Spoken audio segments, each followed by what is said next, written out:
할렐루야. 153 저녁기도에 오신 여러분들을 주님의 이름으로 환영하고 축복합니다. 오늘 휴일인데도 불구하고 이렇게 저녁기도에 나오신 여러분들을 정말 환영하고 축복하고요. 오늘 경기 안에 평신도 체육대회가 있었는데요. 오늘도 그 일로 수고하신 우리 임원분들 또 그런 분들이 있기에 우리 안양지방이 또 경기연회가 더욱더 부흥하는 길로 앞장서는 것 같습니다. 여러 모양으로 수고하신 분들 참으로 고생 많으셨습니다. 오늘 하나님의 말씀 먼저 보도록 하겠습니다. 하나님의 말씀 마가복음 11장 15절에서 18절 말씀까지 보겠습니다. 마가복음 11장 15절에서 18절 말씀입니다. 우리 같이 한 목소리로 다 함께 봉독하도록 하겠습니다. 시작.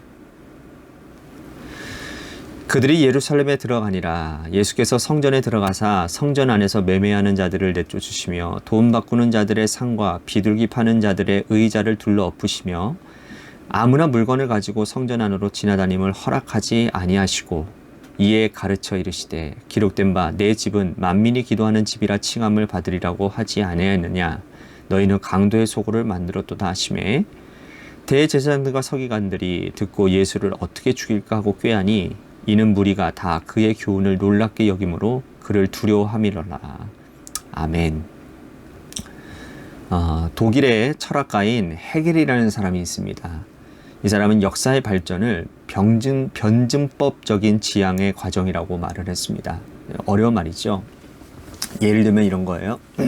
어떤 한 공동체와 또 다른 공동체가 있는데 이 서로 다른 공동체나 한 개인은 자신의 잘못을 돌아보고 서로의 의견을 청취하고 또 자신의 모습에 상대방의 모습을 더해서 이 정과 반을 합을 이루어가면서 역사를 발전해 나가는다라는 논리인 것이라는 거죠. 자, 또 예를 들면 어떤 한 개인이 있습니다. 그 개인은 자기가 주장하는 한 가지 의견을 가지고 그 의견을 개진해 나가는 거예요. 하지만 다른 사람, 그 어떤 한 사람은 반대 의견을 가진 사람도 있다라는 것이죠. 그 사람도 자기 나름대로의 자기 의견을 개진하고 또 상대방을 설득하려고 자기 주장을 펼친다라는 겁니다. 이러한 과정에서 어떤 치열한 토론과 투쟁의 과정이 발생되어지는 거죠. 그래서 그 과정을 통해서 자기 주장을 최초로 펼친 사람은 상대방의 의견을 청취하고 또 자신의 잘못되어진 점을 발견하게 된다는 거죠. 그러면서 자기 주장이 잘못된 것을 포기하고 상대방의 주장을 받아들이게 되는 거예요. 이것 또한 상대방도 마찬가지라는 겁니다. 그래서 정과 반의 하나의 일치된 합으로 인해서 그 나라가, 그 공동체가 발전되어져 간다라는 것이죠. 자, 이거는 개인과 개인과의 관계에서도 중요한 일일 뿐만 아니라 공동체가 공동체의 하나의 과정을 통해서 역사의 발전을 이뤄가는 굉장히 중요한 모델이 된다라는 것이죠. 여러분, 오늘 본문에서도 역시 그러한 사람들이 존재를 한다라는 겁니다. 예수님과 대척점에 서 있었던 종교 지도자들이 바로 그러한 사람들이었다라는 거예요. 유대에서 종교 권력을 가지고 있는 이 종교 지도자들에게 예수님은 어떤 분이었을까요? 예수님은 굉장히 골치 아픈 존재였어요. 예수님께서 그들의 땅에서 태어나시고 성장할 때까지는 아무런 문제가 되지 않았지만 공생애를 시작하시면서 강력한 말씀을 가지고 등장을 하셨습니다. 예수님의 그 탁월한 말씀, 항상 주님께서는 많은 사람들을 이끌고 다녔어요. 기적도 베풀어 주셨고, 그러니 백성들의 인기를 한 몸에 업고 있는 그러한 존재였습니다. 그런데 문제는 예수님께서는요, 이 종교 지도자들에게는 그렇게 호의적이지가 않았다라는 거예요. 주님께서 하시는 말씀 한 절 한 절이 이 백성들의 심금을 울리고 파고들었고 또 지금까지 무지한 백성들의 위에 군림하고 있었던 이 유대 권력가들은 주님의 말씀이 선포되어질 때마다 지금까지 누려왔던 그 권력들을 하나하나 내려놓고 포기해야 된다라는 그러한 위기감 가운데 놓여져 있었다라는 것이죠. 그래서 그들은 예수님이 눈에 가시였고 또 예수님을 언제부턴가 저 사람은 바로 제거해야 될 그러한 사람으로 낙인 찍고 있었다는 거죠. 자, 구체적으로 그들이 언제부터 예수를 죽이려고 마음먹었는지 사복음서를 통해서 살펴보면 요한복음 11장으로까지 거슬러 올라갑니다. 요한복음 11장은 여러분들이 잘 아시는 죽은 나사로를 살리시는 장면이 나와요. 나사로가 죽은 지 벌써 며칠이 지났습니다. 유대인의 날씨로는 사람이 죽고 나서 곧 얼마 되지 않아서 썩고 냄새가 나게 됩니다. 그런데 장사 지낸 지 벌써 며칠이 지났어요. 주님께서 나사로가 죽은 이 베다니에 오셔서 돌무덤 앞에 서셨습니다. 그리고는 돌을 굴려 놓아라 라고 사람들에게 지시를 하시죠. 그리고는 무덤 앞에서 큰 소리로 외치십니다. 나사로야, 나오너라. 수족을 배로 동인채로 이 죽은 나사로가 정말 살아서 무덤 밖으로 나오는 거예요. 사람들은 지금 자기 눈으로 지금 눈으로 보고도 믿을 수 없는 그런 광경들을 보게 된 겁니다. 이때부터 사람들은 예수님을 따라가기 시작했어요. 많은 사람들이 예수님을 따라갔습니다. 그리고 자신의 모습을 회개하고 예수님이 참 하나님의 아들이신 것을 깨닫고 무릎 꿇고 예수님께 순종하기 시작했어요. 하지만 반대의 무리들도 있었습니다. 요한복음 11장 53절에 보면 유대인들은 이때부터 예수님을 죽이려고 모의하니라 라고 기록되어져 있습니다. 놀라운 일이지 않습니까? 어떻게 죽은 사람을 살리는 모습을 보고도 이때부터 예수님을 죽이려고 하는 모의를 할 수 있는지. 유대 종교 권력가들은 그들의 기득권에 심각한 위협을 받았다고 생각한 겁니다. 그래서 그들은 이때부터 예수님을 죽이려고 모의했던 거예요. 이제 이 모의가 이제는 현실로 다가오게 됩니다. 예수님께서 성전에 들어가시고 성전을 정화하시는 사건이 오늘 등장을 합니다. 15절과 16절 말씀 보십시오.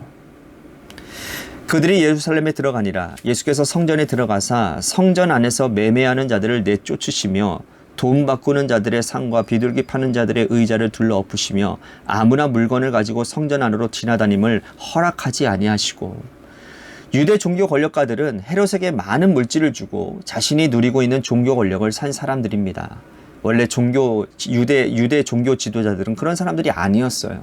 구약시대부터 하나님께서 그들에게 직분을 주시고 사역을 주셨건만 그 당시 그들은 정치 권력에 예속되어졌고 종교 권력을 돈을 들여서 산 사람들이었다라는 겁니다. 많은 돈을 들였기 때문에 그들은 재임하는 기간 동안 본전을 뽑아야 됐고 그 본전을 뽑은 자리가 바로 유월절의 명절이었어요.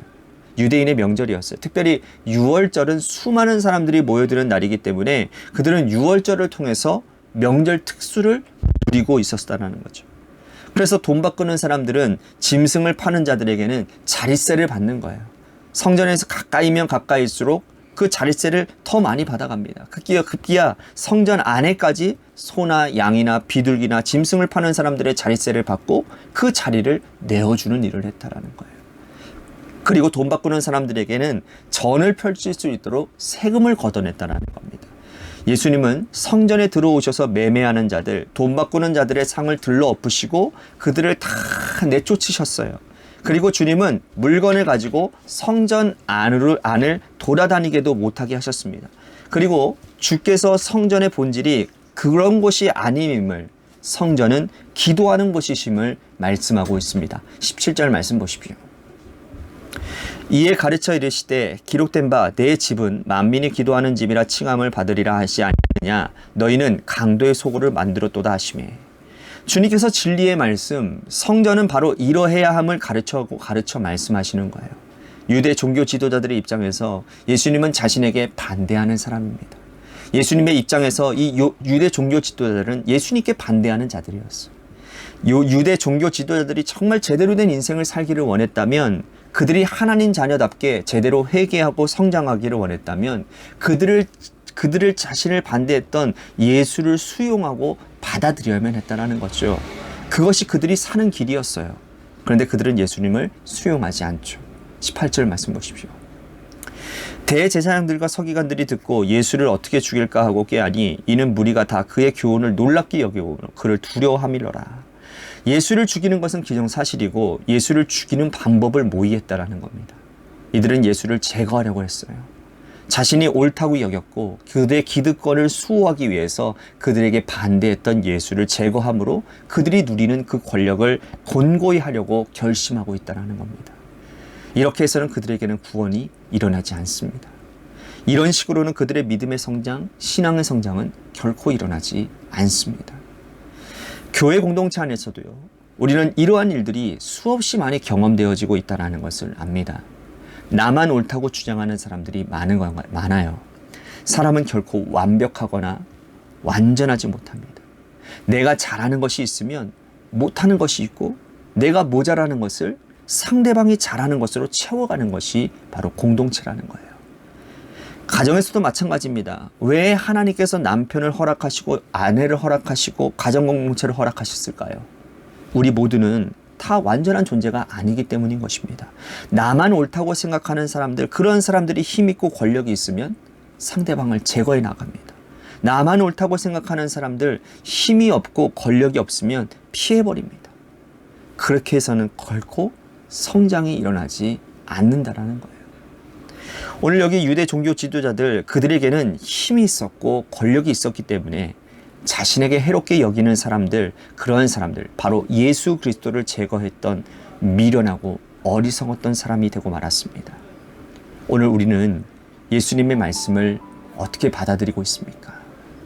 공동체에서 살아가고 있는 우리 모든 공동체의 사람들을 어떤 눈으로, 어떤 시각으로 받아들이고 있습니까? 외면하지 마시고, 혹 제거하지 마시고, 내가 잘 아는 것은 그들에게 약이 되고, 나에게 약한 부분은 상대방의 강점을 받아들이셔서 정과 반이 합의되어 상승 작업을 일으켜가는 그러한 공동체, 믿음의 백성들이 다 되시기를 바라겠습니다. 그래야 나도 살고 상대방도 살고 공동체도 행복하고, 그래야 우리의 믿음도 주님 안에서 아름답게 성장해 나아갈 것이라고 생각이 되어집니다. 오늘 말씀을 생각하면서 우리 같이 기도했으면 좋겠습니다. 하나님, 나에게 또한 우리 교회 공동체 안에 하나님 주님의 마음을 주십시오. 먼저 이해하고 사랑하고 하나 되기에 애쓰는 마음이, 그 주님의 마음이 나의 마음이 되기를 간절히 소망합니다. 우리 같이 그러한 마음으로 기도의 자리로 나아갔으면 좋겠습니다. 또 한 가지 교회를 위해서 기도합니다. 우리 재개발 가운데 놓여져 있는 주님의 교회가 모든 과정 가운데 하나님의 은혜가 있게 하시고, 정말 저기 평촌 저 고가 밑에 보면 언약 감리교회라고 있습니다. 그 교회는 정말 전적인 하나님의 은혜인 것 같아요. 모든 재개발이 하나님의 은혜라고 고백하는 그 목사님, 정말 우리 교회도 그 모든 과정들이 하나님의 은혜라고, 저뿐만 아니라 우리 모든 성도님들이 다 고백할 수 있기를 그러한 바라는 마음으로, 그러기 위해서는 온 성도들이 함께 기도해야 됩니다.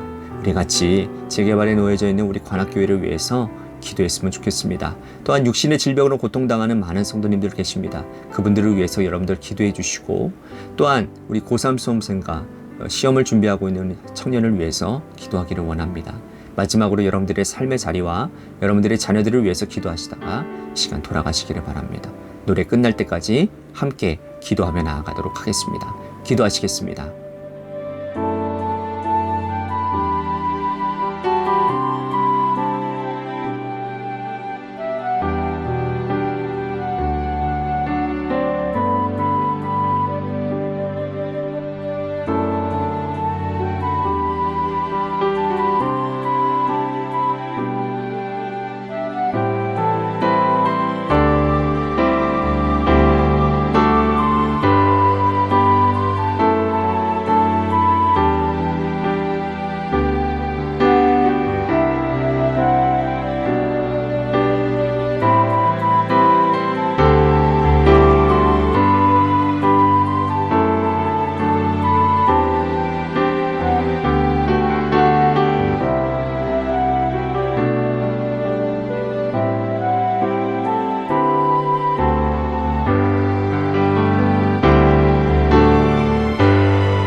네.